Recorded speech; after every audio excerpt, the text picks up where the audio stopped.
Why Italians ignore their children's tantrums. Italian children are allowed to be children. Their parents aren't embarrassed by their kids' emotions. They rarely step in during a child's tantrum. People around don't really care about children's behavior. They just go about their business. People in Italy adore babies and children. Strangers go out of their way to be friendly with them. They may stop you in the street to ask about your baby. Breastfeeding in public in Italy is entirely normal. Italian mothers nurse their babies whenever they need to. It's expected and barely even noticed. People in Italy do not find it offensive. Italian schools focus on testing and homework. Sports and social clubs are largely done outside school. Soccer is the best way for boys to socialize. Kids often play the game in the streets. Italians emphasize healthy eating. They prefer fresh seasonal ingredients. In schools, there's no option to bring your own lunch. They serve all the kids pasta, meat, vegetables, and fruit. Children are more integrated into adult life in Italy. When parents go out to dinner, they bring their kids along.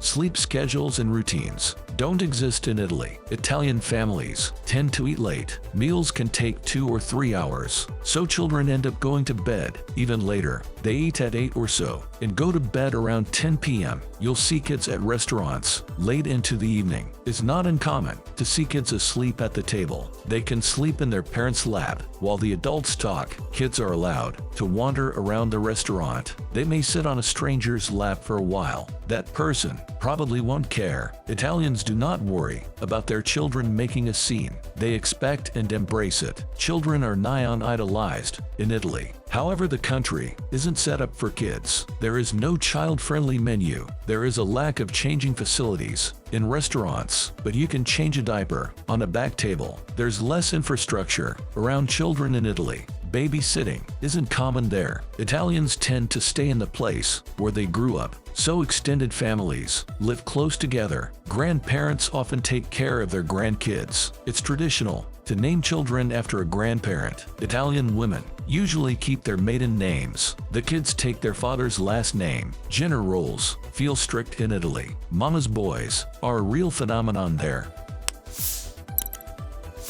Men rely on their mothers and wives to take care of them. Parenting is still mainly the woman's domain. Italian mothers are well prepared for parenting. The prenatal courses are free and in-depth. You have a trained midwife for 3 hours a week.